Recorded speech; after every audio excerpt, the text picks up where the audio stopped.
You played a lot of zone the other day.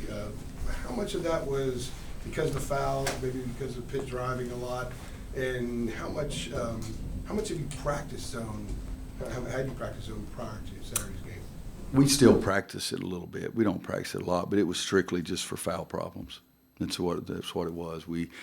I shouldn't say it like that because we were, Garrison and Kenny had 3, Garrison had 2, Luke had 2, I think, all in the first half, and so I didn't like that scenario. But also, we weren't doing a good job of closing off the driving lanes, and so just try something different and see if it works. But we've practiced it. We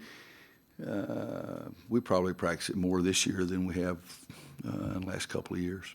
What did you like that you saw from it, and do you think you might consider using it a little bit more down the road? Yeah, I'll consider using it more down the road if we can't keep them out of the lane, if they're making every shot. One year we played Louisville, 2 great games, our place, their place. I think Marcus made a shot to beat them here, and we lost up there. And then in the tournament, we can't stop them. And so we went to zone, and we hadn't practiced it for 3 weeks.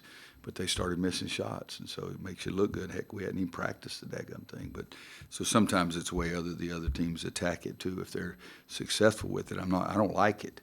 So if they're successful with it, I'll be the first guy to get out of it. Challenges Markel Johnson faced for? Much more so than last year. He's a complete all-around player.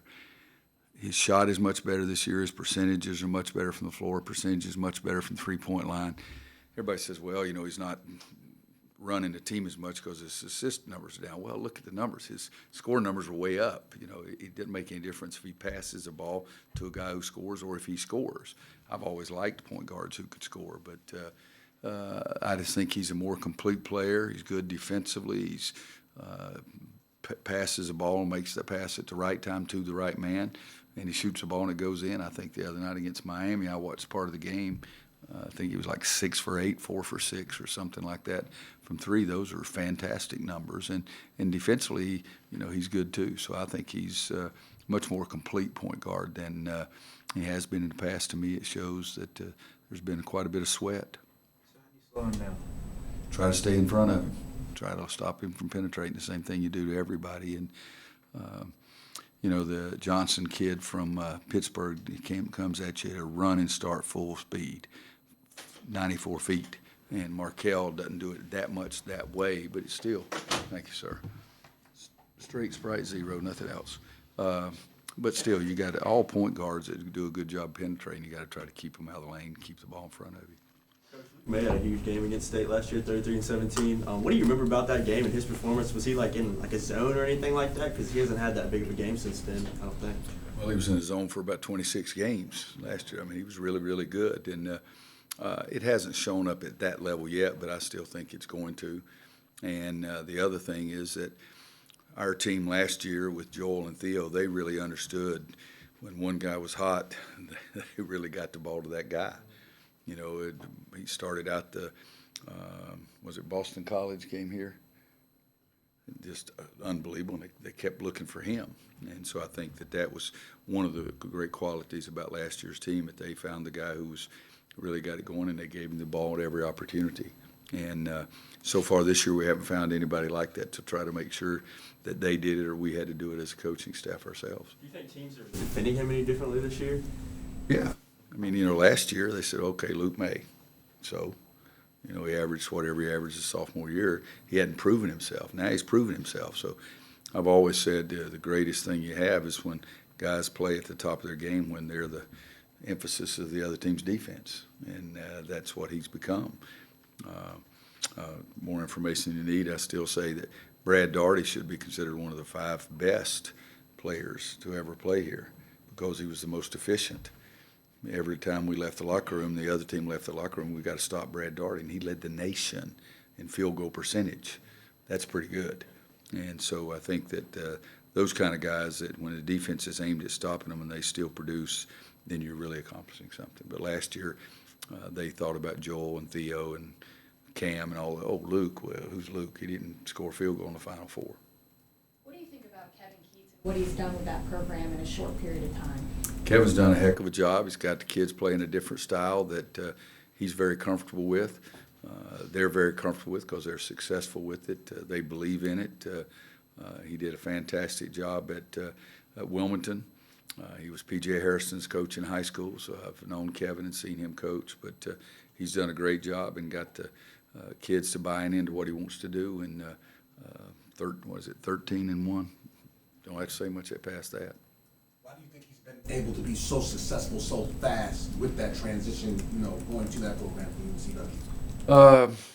You'd have to ask him what he thinks are the most important things, but I think the biggest thing is he's gotten the kids to buy into that style of play. Even Abu last year got fewer touches than he had gotten previously, but Abu was still a heck of a load to handle for everybody. You're at 7, the same thing. They hadn't gotten it as much as he ended up getting it, and so I think that he got those guys who were still from Mark's team to buy in. And if you're there second year nowadays, 2 years you turn 75% of your program turns over. So it's your guys that are coming in. Roy, you mentioned some pros and cons after the game against Pitt. I'm just curious, in watching game film, did your opinions change on any of those fronts? No, we just took some bad shots, took some hurried shots, made some silly plays, but also made some really good plays. I mean, we've got it, and you've heard me plenty of times, I don't watch the score, but I knew we were up pretty significantly in the first half. And then all of a sudden we take a terrible shot, and then we back off of a guy who's got the ball, and we just back off, say, that's not my man, and he shoots a three-pointer, and then we go down and take another terrible shot, and they score, and all of a sudden, I wasn't feeling as comfortable. So still some plays, but no, I thought we did some good things. I loved the unselfishness other than about 3 possessions, and 24 assists on Steve helped with 32 field goals. Defensive grades still weren't the kind of grades that we always really like, but we had, I think, 3 guys or 4 guys to qualify, and we've had a couple of games this year where no one even qualified. So you like that part of it too. To kind of piggyback off what you Barry's said. there thinking he's trying to figure out what question he's going to ask. Okay. You did say Luke is being defended differently. When is he due for a breakout or a bigger game, and why isn't his points being down just slightly not anything to be concerned about? Because the other team is trying to defend him more. I mean, you think about it, guys. Start for us last year, what did you average as a sophomore? 5. I wouldn't worry about that guy either. I'd guard somebody else, and I would emphasize them. And then all of a sudden, after those 25, 26 games where he was great, then people started defending him differently. This year he's picked preseason, first team All-ACC. Some people had him picked All-American. So the other team's defense is going to be aimed at him. Early in the season, late in the season, things change because you go by what a guy's doing during the course of the season. But is he going to have that kind of breakout game where he had last year? I hope so, but I don't know. But that's okay. Marcus Page's sophomore year, wasn't his sophomore year, he was off the charts. And then what people do, they tried to guard him differently, but we still were able to win. You don't have to have one guy getting 35 or something if they're still playing effectively. And I think Marcus was still playing effectively. He has a last-second shot to beat Louisville. He has a last-second shot to beat State, 30 points a couple of times. And then the next year, what do you have at Florida State? 30 or 31. Yeah, nobody talked about it because Big Bryce had 39 and 23. So Luke will be all right if somebody else steps forward too. But we need him to play better. We need him to shoot a higher percentage. We need him to rebound the ball more. We need him to play better defense. But a lot of it does depend on how much the other team, how much they want to emphasize him. Coach, what is it about PNC Arena? You guys have won 7 straight to kind of make it your home away from home. I've never lost to a building and never had a building win a game for me. We've generally played pretty well over there. And they whacked us one year where right before the half they threw it into a guy and he dribbled 70 feet and laid it up and nobody took him. So I wasn't very pleased then. That was bad coaching or stupid players or a combination of both. But most of the time we've been pretty focused and play on the road. And again, I get excited to go over there and play in their house. I was thinking about Nasir's the way he started the season, and I started remembering how we used to talk about Coach Smith breaking down freshmen's games and them have to get their confidence back. Do you do that? Is that a vestige of another time when players were going to be here their whole career? I don't know. I didn't even believe that with Coach Smith. I really didn't. I mean, what did he do to Antoine Jameson? I mean, hello, Pete. Nobody thought he was going to be that good. Michael, he didn't try to break down Michael. Sam started as a freshman, and he was pretty good. James started as a freshman, played 14 games till he broke his foot. I think it's just think about it, guys. Did you ever really, really think somebody tried to break somebody down so they could lose? I mean, that's not real bright, in my opinion. I think what it is different kids make the adjustment quicker, easier. Anyway, most of the time, I think the freshmen that don't, and I'm saying most of the time, not just Nasir's case or anything, but answering a rhetorical question. Most of the time, freshmen don't play as much early because they're a little bit behind defensively. If you're the best player in high school, you want the ball, what do? You go get it. They give it to you. Throw me the ball, okay? Coach tells them throw the inbounds pass. I saw Marvin Williams take the inbounds pass against the press and dribble it down the court and shoot. That was good. But the next time they didn't get it into him, so the coach told Marvin to take it out. So Marvin took it out, but it wasn't Marvin he could throw the ball to inside. But it's when you're a freshman, you're a creature of habit that you could do just about anything you wanted to do. And now all of a sudden, you got to do it on the defensive end. Now all of a sudden, guys are maybe not as athletic, sometimes maybe more athletic than you are. And it's just an adjustment. But honest to God, I was with the guy for 10 years. We never talked about breaking a guy down. We talked about, hey, see the man, see the ball. We talked about that a lot. And that helps you if you're defensively. And some guys, when they come in, they're streak shooters, and you want them to be pure shooters where they make more shots. So I guess the answer to your question is no. That's a long no, wasn't it?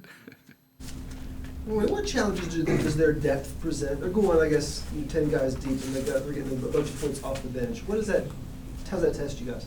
Well, hopefully we'll have to test them the same way because we play, without Sterling. He's not going to play tomorrow night without him again. It's our depth is a little different. The biggest problem it is for us is having all our players remember who the heck they're guarding.